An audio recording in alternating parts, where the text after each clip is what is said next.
You want to know how far people will go for control? Picture this. The night's so still you can hear the wind skimming the lake. And then, cuff him. That's the first thing I heard, clear as a gunshot, as the so-called HOA security team closed in on my cabin like I was some kind of cartel boss instead of a guy who just wanted to be left alone with his blueprints and morning coffee.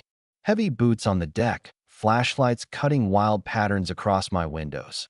All these guys dressed up in dollar store cop costumes, banging on my door like they were kicking down El Chapo's hideout that I was sitting in my old leather chair, watching the whole thing play out on my security monitors, just waiting for the punchline. Because let's be honest, this wasn't about the HOA at all. Maggie Thornfield's empire had grown so rotten, she needed a private goon squad to keep her grip tight. But here's the twist, I wanted them there. I needed them to play right into my hands. You know what I mean? So I clicked on my little USB, not your average thumb drive, mind you, and every hidden camera in my cabin went live, beaming footage to a dozen safe locations. I'd set the stage with decoy documents, enough breadcrumbs to make Maggie and her bulldogs drool, thinking they were about to save their kingdom from the dangerous architect. They pounded harder, barking about official business, trying to sound like the real deal. Truth is, HOAs can't arrest you, can't storm your house, and for damn sure can't pretend their word is law. But power makes people reckless, and I'd learned over years of watching fraudsters. If you push the right buttons, their ego will finish the job for you. Maggie needed a public victory, something to scare the rest of Pinewood Estates into shutting up and paying their fees.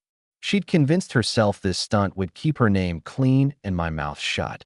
But it's hard to stay calm when you know the game's rigged against you. I opened the door, calm as ever, let the goons storm inside. "You're under citizen's arrest," the leader said, waving cheap handcuffs like he was auditioning for some cop drama. I raised my hand slow, not resisting, not afraid, just watching how nervous he really was behind all that bluster. "Gentlemen, I think you've got the wrong idea," I said, using the most reasonable voice I could muster. "This isn't how neighbors solve problems, right?" But I was cataloging every mistake. No warrant, no Real IDs, the whole operation straight out of a parody. As those cuffs snapped shut, I felt a strange little thrill. Because what they didn't realize was every move they made was one step deeper into a trap. They dragged me out. That's when I spotted a black sedan across the street, a woman behind the wheel, speaking into her phone like she'd been waiting for this very moment. "Phase 1 complete," she said. And I'll admit, for the first time I started to wonder if I'd set off something bigger than revenge. Detective Rachel Morrison, FBI, watching everything, moving pieces I didn't even know existed. Cut to the next morning. Maggie Thornfield, standing in her corner office, looking out at her perfect lawns and her neat little kingdom. She used to be a hotshot attorney, but one decimal point, one slip up, and her whole world crumbled. So she rebuilt herself here, running the HOA like a queen, using every trick in the book to turn neighbors into watchdogs. She told herself it was all legal, all for the good of the community. But when you're burying evidence and jacking up fees to line your own pockets, the line between order and corruption gets real blurry, real fast. Her right hand, Vincent, came in with a folder full of photos from the raid on my cabin. "Recovered everything, boss," he said, not realizing half those documents were pure fiction. Maggie's legal training started to itch. If the evidence was fake, she could sue me for defamation. If it was bait, she'd just incriminated herself by overreaching. That's when her secretary buzzed in, voice shaking, and said there was a federal investigator waiting downstairs. Now the game was out of her hands. Detective Morrison didn't waste time with small talk. She showed up with court orders, asked about financial irregularities and the HOA's heavy-handed approach. Maggie tried to bluff. "We're audited, we're transparent, it's all legal," she said. But Morrison slid a paper across the table. "We're looking into 5 years of records, and last night's so-called arrest crossed every line in the book." Just then, Carter Wilmington, old-timer, retired journalist, white hair and stubborn as hell, walked in with a pile of recordings, ready to spill every secret he'd gathered. Things moved fast. My arrest had forced the FBI's hand. Maggie's empire, built on intimidation and legal gray areas, was suddenly under a federal microscope. And inside the Pinewood Estates community, neighbors started connecting the dots, realizing their personal struggles with the HOA were part of something much uglier. People who'd been bled dry by fines, forced to use approved contractors, all linked to Maggie and Vincent, or threatened with foreclosure finally spoke up. Carter became their spokesman. Dozens lined up to testify. The panic in Maggie's office was palpable. Her attorney, Sterling, realizing he'd been used, Vincent shifting blame. Everyone scrambling for cover as the walls closed in. And then the Real bomb dropped. Morrison uncovered links between Maggie's HOA and corruption in other towns. Money laundering, bribery, kickbacks masked as community fees. My personal war had exposed a regional racket. Morrison, stone-faced, told me, "This is a RICO case now. We're going after the whole network." The next 24 hours spun out fast. Threats against witnesses, Maggie shredding documents, Vincent moving money offshore, all of it caught on FBI cameras installed weeks before. Even Sterling flipped, coming clean about his accidental role, while Vincent, cornered, admitted he'd been feeding info to the feds for months. Maggie, she snapped, ranting, confessing, destroying whatever she could, all live for the prosecution. The arrests went down like clockwork. SWAT teams, handcuffs, flashbulbs, and Maggie's reign ended with her being marched out past the same lawns she'd lorded over for years. Court was a circus, reporters, families, years of pain finally getting a hearing. The judge didn't hold back. 18 years for Maggie, 8 for Vincent, and Sterling cleared for cooperating. Carter was elected HOA president. A compensation fund was set up for those who'd lost everything, and the community, for once, had a voice to me. The FBI offered my old badge back. But after everything, I finally felt like Pinewood was home. I helped rebuild, fixed up homes, designed spaces where people actually wanted to live, not just hide from their HOA. 6 months later, I stood on my deck at sunrise, thinking about how revenge had grown into something better, a real shot at justice, at community, at peace. And for once, I didn't need to keep fighting. I just needed to help others find their voice. So, what would you have done if you were in my shoes?